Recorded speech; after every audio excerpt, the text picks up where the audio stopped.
Welcome book lovers to my channel. आज हम बात करने वाले हैं एक ऐसी किताब की जो तकरीबन 97 सालों से लगातार बिक रही है। इस किताब का नाम है the richest man in Babylon, जिसे लिखा है जॉर्ज एस क्लासन ने। तो चलिए इस किताब को शुरू करते हैं। दोस्तों, आज से तकरीबन 5000 साल पहले बेबीलोन में अरकद नाम का एक अमीर शख्स रहता था। बेफिक्र होकर खूब खर्च करना और दान देकर लोगों की मदद करना अरकद को पसंद था। लेकिन सबको हैरानी इस बात की थी कि अरकद की अमीरी घटने के बजाय दोगुनी तेजी से बढ़ती ही रहती थी। एक दिन अरकद से मिलने के लिए उसके बचपन के कुछ दोस्त आए और उन्होंने अरकद से बोला, अरकद, तुम हमसे काफी ज्यादा खुशकिस्मत हो। तुम बेबीलोन के सबसे रईस इंसान हो गए हो। तुम महंगे महंगे कपड़े पहनते हो और बेहतरीन खाना भी खाते हो और दुनिया भर में घूमते फिरते भी हो। जबकि इसके उलट हमारे हालात ये हैं कि हमारे घर के लोगों को न ठीक से खाना नसीब हो रहा है और न तन ढकने को ठीक ठाक कपड़े। लेकिन बचपन में हम और तुम एक जैसे थे। हमें एक ही उस्ताद ने पढ़ाया है, जबकि पढ़ाई और खेल में भी हम तुमसे कभी पीछे नहीं थे और ना ही तुमने हमसे ज्यादा मेहनत की है।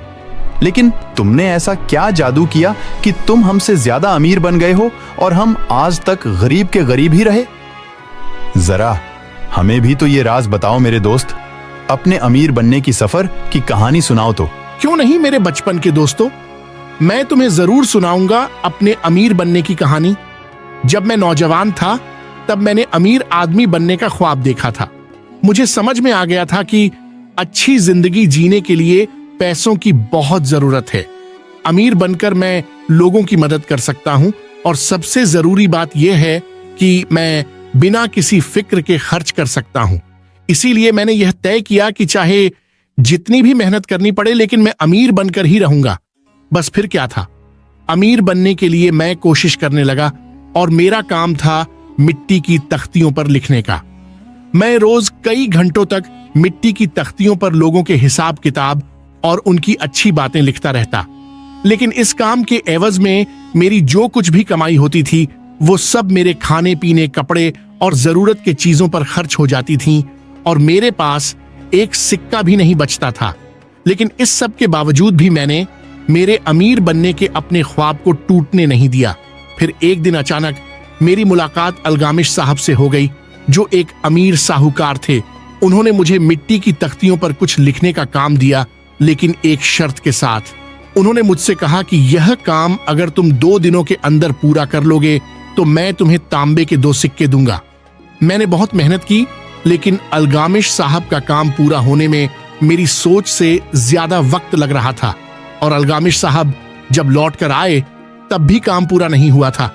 ये देखकर वो सख्त नाराज हुए और बोले कि अगर तुम मेरे गुलाम होते तो मैं तुम्हें सख्त से सख्त सजा देता।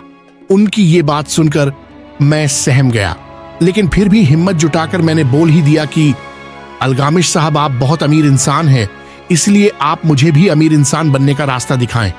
अगर आप मुझे अमीर बनने का राज बताने का वादा करते हैं तो मैं जी जान लगाकर सारी रात आपके दिए हुए काम को मिट्टी की तख्तियों पर लिखूंगा और दिन निकलने से पहले ही आपके सारे काम को पूरा कर दूंगा। मेरी ये बात सुनकर अलगामिश साहब हंस पड़े और बोले कि उन्हें ये शर्त मंजूर है। मैं सारी रात मिट्टी की तख्तियों पर लिखता गया। मुझे लिखने में तो बहुत दिक्कत हो रही थी, लेकिन मैं थमा नहीं और मैं सारी रात बिना रुके लिखता गया। अगली सुबह जब अलगामिश साहब आए तो उनका दिया हुआ सारा काम पूरा हो चुका था। तब मैंने उनसे कहा कि अब मुझे बताएं कि मैं अमीर इंसान कैसे बन सकता हूं। तब अलगामिश साहब बोले, बेटा अरकद, मैं तुमसे और तुम्हारे काम से बहुत खुश हुआ, इसलिए अब मैं तुम्हें अपने खास राज बताने जा रहा हूं, इसलिए गौर से सुनो। मैं तो अमीर इंसान तभी बन गया था जिस पल मैंने ये ठान लिया था कि मैं अपनी कमाई का 10% हिस्सा अपने आप को दूंगा। अब अगर तुम भी ऐसा ही फैसला करते हो तो तुम भी मेरी तरह ही बहुत जल्द अमीर इंसान बन जाओगे। और इतना बोलकर वो चुप हो गए। तब मैंने कहा कि सिर्फ इतना ही? तब अलगामिश साहब ने बोला कि बस इतने नहीं, एक गरीब चरवाहे को जो भेड़ें चराकर अपना गुजारा करता था, आज बेबीलोन का सबसे बड़ा साहूकार बना दिया है, और वो साहूकार कोई और नहीं, मैं हूं। अरकद, क्या तुम कपड़े के व्यापारी को उनके कपड़ों के पैसे नहीं देते? क्या तुम जूते बेचने वाले को उनसे जूता खरीदते वक्त पैसे नहीं देते? अच्छा, मुझे ये बताओ कि तुमने अपनी पिछले महीने की कमाई का क्या किया और अपने पिछले साल की कमाई कहां खर्च की? अरकद, तुम ना समझ हो, क्योंकि तुम बाकी लोगों को ईमानदारी से पैसे देते हो लेकिन खुद को कभी कुछ नहीं देते, इसीलिए तुम आज तक गरीब के गरीब ही हो। सुनो अरकद, तुम अपने लिए नहीं बल्कि दूसरों के लिए मेहनत करते हो। याद रखो कि हर वो सोने का सिक्का जो तुम बचाकर अपने आप को दोगे, तो वही सिक्का तुम्हारा नौकर बनकर तुम्हारे लिए काम करेगा और आगे चलकर वो तुम्हारे लिए काम करके तुमको और भी नए सिक्के कमा कर देगा। अगर तुम सचमुच अमीर आदमी बनना चाहते हो तो तुम्हें अपने बचत के सिक्कों को किसी अच्छी जगह पर काम पर लगाना चाहिए, ताकि तुम्हारे नौकर सिक्के और भी ज्यादा सिक्के पैदा करके दे सके और इन सिक्कों के बच्चे भी तुम्हें और भी सिक्के पैदा करके देंगे। अरकद, तुम मुझ पर यकीन करो, मैं तुम्हें यह राज बताकर तुम्हारे काम के बदले में तुम्हें 1000 गुना ज्यादा मेहनताना दे रहा हूं। आज का ये दिन तुम्हारे लिए बड़े फायदे का दिन है।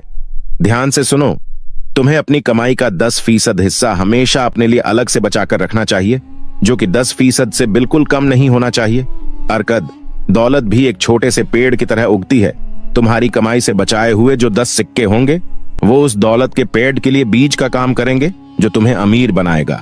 तुम जितनी ईमानदारी से अपनी कमाई का 10% हिस्सा अपने आप को दोगे, तो ये उस दौलत के पेड़ को पानी देने जैसा होगा, और यह काम तुम जितने जल्दी करोगे उतनी जल्दी ही तुम उस पेड़ की छाव में आराम कर सकते हो। और इतना कहकर अलगामिश साहब वहां से रवाना हो गए।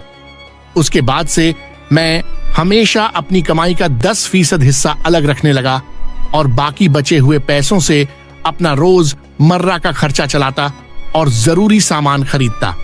लेकिन हैरत की बात यह थी कि मुझे अपना खर्चा चलाने में कोई दिक्कत पेश नहीं आती थी। इसी तरह मैं सिक्के बचाता रहा और 1 साल बाद अलगामिश साहब फिर वापस आए और उन्होंने मुझसे पूछा, बेटे अरकद, पिछले साल जो तुमने पैसे कमाए थे, क्या उसका अपने लिए कम से कम 10% बचाया है? तब मैंने कहा, जी हाँ अलगामिश साहब। तब अलगामिश साहब खुश होकर बोले, बहुत अच्छा, लेकिन तुमने उन पैसों का क्या किया?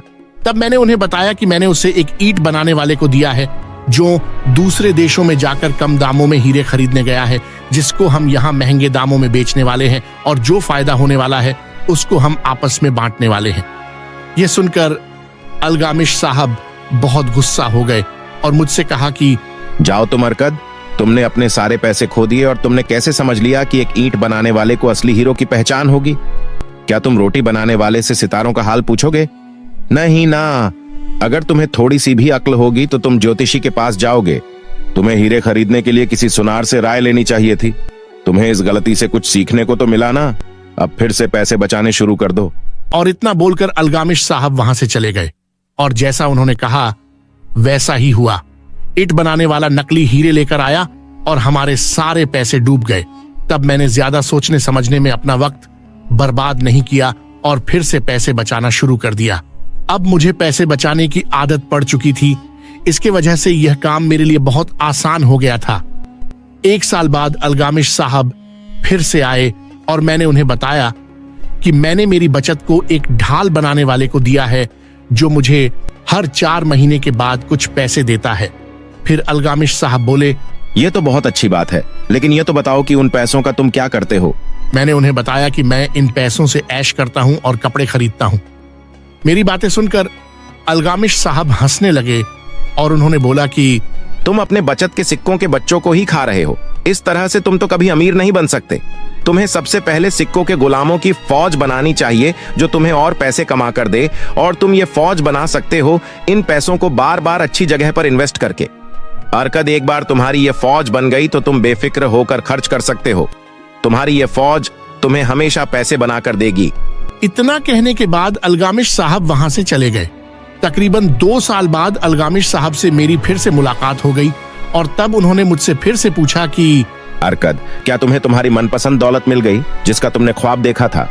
तब मैंने कहा, उतनी तो नहीं जितनी मैंने चाही थी, लेकिन जल्द ही हासिल हो जाएगी, क्योंकि मैंने सीख लिया है कि पैसे से पैसा कैसे कमाते हैं और इन पैसों से अपने लिए काम कैसे करवाया जाता है। और उसके बाद अलगामिश साहब ने मुझे अपने बिजनेस में पार्टनर बना लिया।